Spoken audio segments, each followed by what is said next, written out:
नर्मदे हर।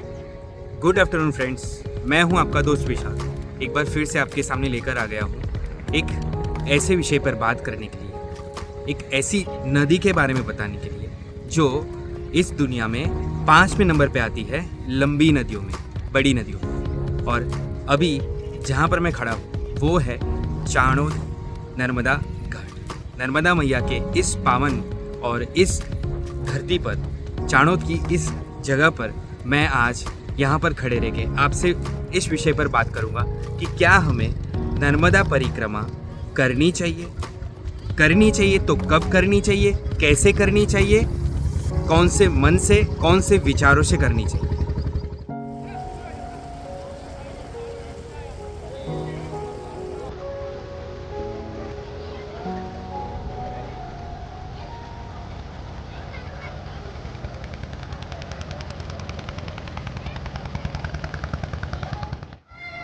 So friends, थोड़ा आगे ले चलता हूँ मैं। हालांकि आप जानते हो कि मैं अभी चाणोद नर्मदा घाट पे हूँ, जहाँ पर बहुत बड़ी बड़ी ऊंचाई भी होती है। सो मैं आपको दिखाता हूँ कि अभी नाव की यहाँ पर कैसी व्यवस्था है। आपको देखो दूर ये नाव दिख रही होगी सारी। सो ये सबसे फेमस घाट है वडोदरा से और भरूच से सबसे पास में जो आया हुआ है वो। देखो अभी ये नाव में जाके आए हैं और ये नर्मदा मैया का पानी देखो किस तरीके से बह रहा है। सो ये दूर दूर तक बहता हुआ आगे तक जाता है उस तरफ। सो ये मैया का पवित्र पानी बहता हुआ जो सालों से बहता है। और जब यहाँ पर मैं आया तो बहुत कुछ सोच कर आया था कि बहुत कुछ बातें करूँगा, लेकिन आप देख सकते हो इसको, इस पानी को देखकर ही हम मंत्रमुग्ध हो जाते हैं। सो चलिए आगे की बातें मैं आपके साथ करता हूँ, थोड़ा आगे जाकर, कहीं और जाकर, किसी और जगह पर जाकर। आते हो रोज़ आते हो, क्या करते हो यहाँ पर? अच्छा, पैसे ढूंढते हो, तो पैसे मिलते हैं आपको? अच्छा, तो कितने पैसे मिलते हैं? हालांकि मुझे पूछना तो नहीं चाहिए, लेकिन मैं जानना चाहता हूँ कि आप मेहनत से कूदते होंगे, आपको कभी डर भी लगता होगा। लेकिन मैं यहाँ पे भरोसा है ना, नर्मदा नहीं है। पढ़ाई करते हो? हाँ, अच्छा, मगर तो होंगे ही, क्यों नहीं होंगे? क्योंकि वो तो नर्मदा मैया का वाहन है ना, नर्मदा मैया का वाहन है वो। सामने है।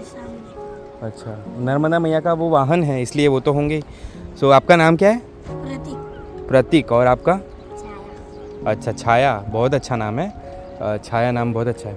और आप जब आपको पैसे मिलते हैं तो उसका क्या करते हो आप? घर ले जाते हैं। घर ले जाते हो और फिर मम्मी पापा को दे देते हो। तो उसका आप पढ़ाई के लिए उसका यूज़ करते हो, मतलब पढ़ाई में उसको, पढ़ाई मतलब એમાં ભણવામાં વાપરો છો? કયા ધોરણમાં ભણો છો? छठा। आप 6th में हो और आप 3rd में, मतलब आप तीजा धोरण में। सो पढ़ाई पसंद है?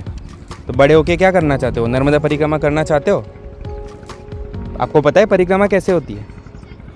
नहीं पता ना? तो आप तो यहाँ पर रहते हो, तो आपको है ना, आप किसी से पूछना, अपने पापा से, मम्मी से, या किसी भी पंडित जी से कि नर्मदा परिक्रमा किसे कहते हैं। क्या पूछोगे? परिक्रमा, नर्मदा परिक्रमा किसे कहते हैं। जैसे अभी उत्तर वाहिनी परिक्रमा होगी ना, तो वैसी ही बहुत बड़ी वाली परिक्रमा आती है, तो उसके बारे में पूछना है ना। और बड़े होके करना, जब आप 18 वर्ष से ऊपर हो जाओ, आपकी पढ़ाई पूरी हो जाए, उसके बाद आप करना अच्छे से, है ना। आप कुछ कहना चाहोगे वीडियो में? तो बोलो नर्मदे हर, जोर से बोलो। नर्मदे हर।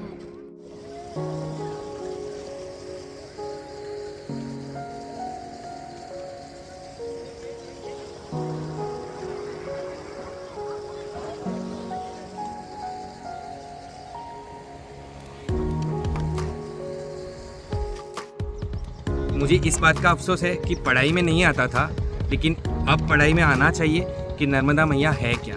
क्योंकि सब अपने घरों से नर्मदा परिक्रमा करने के लिए निकल जाते हैं। जैसे कि अभी कल रात से ही आरंभ हुआ है उत्तरवाहिनी परिक्रमा का, जो 18 से 20 किलोमीटर के बीच में है। कुछ लोग बोलते हैं कि 36 किलोमीटर, 36 किलोमीटर, कुछ लोग बोलते हैं 22 किलोमीटर। अब वो एग्जैक्टली कितनी है वो तो जो परिक्रमा करते हैं उन्हें ही पता होगा।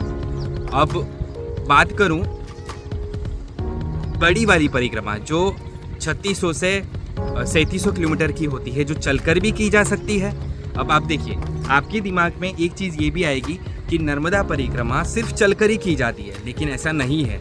अगर आपको कोई डीमोटिवेट कर रहा है तो आप सबसे पहले तो उस इंसान से दूर हो जाइए। दूर होने के बाद आप यूट्यूब सबसे बड़ा टीचर है यूट्यूब आपके लिए। अगर आपको ट्रैवलर बनना है और अगर आप ट्रैवलर आप ट्रैवलिंग करते हो तो आपको यूट्यूब बहुत हेल्प करेगा। आप किसी व्यक्ति से पूछे, उससे अच्छा है, क्योंकि आप उसे पूछोगे वो अपना ज्ञान आपके ऊपर डालने की कोशिश करेगा। ना उसको कुछ पता होगा, वो भी वीडियोस देख के ही बात करेगा।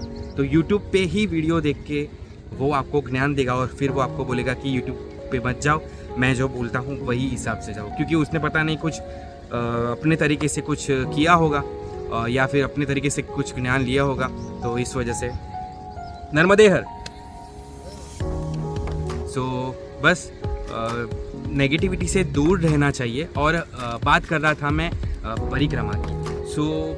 ये विषय ऐसा है कि ना हमें पढ़ाने को आया, ना हमें पढ़ाई ख़त्म होने के बाद कोई समझाता है। तो आज जब आप परिक्रमा के लिए अपने मन से, अपनी जिद से आप जब ये अपना संकल्प ले लेते हो कि मुझे नर्मदा परिक्रमा करनी है, तो वो आप चलकर भी कर सकते हो। आप वो किसी व्हीकल पे, जैसे कि 2 व्हीलर है, बाइक है, एक्टिवा है। मैं बात करूँ, आपको लग रहा होगा कि ये क्या हाँक रहा है, लेकिन मैं आपको बात करूँ तो पिछले 1 से 2 वीक हो गए मुझे हालांकि सोच के तो मैंने 5-6 महीने पहले ही रखा था। जब मैं माउंट आबू गया था तब से ही मैं तो सोच के रखा था कि मैं नर्मदा परिक्रमा की शुरुआत करूँगा। लेकिन परिक्रमा करने से पहले मुझे ये जानना था कि परिक्रमा कैसे और किस लिए करनी चाहिए। और हम ये नहीं बोल सकते कि परिक्रमा होती है। परिक्रमा तब हो जाती है जब हम मन से संकल्प ले लेते हैं। तो ये मन से संकल्प लेने के लिए हमें सबसे पहले जुड़ना तो पड़ेगा खुद से, किसी और से नहीं।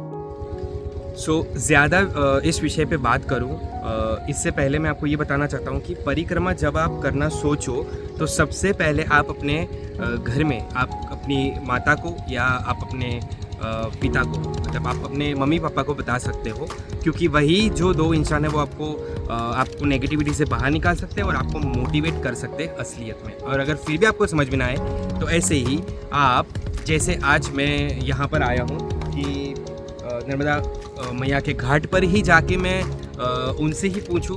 और हालांकि मैंने तो संकल्प लेने का कब से सोच लिया है, लेकिन मैं ये वीडियो इसलिए बना रहा हूँ, ऐसे लोगों के लिए बना रहा हूँ जो इस वीडियो को देखकर या फिर अगर मैं परिक्रमा शुरू करूँ तो उसके बाद ये ना कहे कि हमने इसको कहा था परिक्रमा करने के लिए, तब ये कर रहे हैं। बात करूँ नर्मदा परिक्रमा की, तो नर्मदा मैया ही आपको आज्ञा देंगे कि आप इस परिक्रमा के लायक है, मतलब कि आप एबल है, आप कैपेबल है, आप मन से शुद्ध है। और नहीं भी है तो देखिए, आप ये मत सोचिए कि आप परिक्रमा करेंगे तो आपके सारे पाप धुल जाएंगे, जैसे कि महाकुंभ में लोग नहाने से पाप धुल जाएंगे। ये सब बातों में मत पड़िए। आपको नर्मदा परिक्रमा करने के बाद खुद को ऐसा फील होना चाहिए कि आपने एक ऐसे कार्य की शुरुआत की जो आपने आज तक नहीं किया, एक ऐसा बड़ा कार्य। और आप जब ये संकल्प लेने जाओगे तो बहुत सारे ऐसे तर्क वितर्क और कुतर्क करने वाले लोग आपको बहुत मिलेंगे, ठीक है। अब जब आपको ऐसे लोग मिले तो आप चुपचाप उनकी बातें सुनिए, बट आप अपना संकल्प मत भूलिए। आप अपनी जो जिद है परिक्रमा करने की, ये मत भूलिए।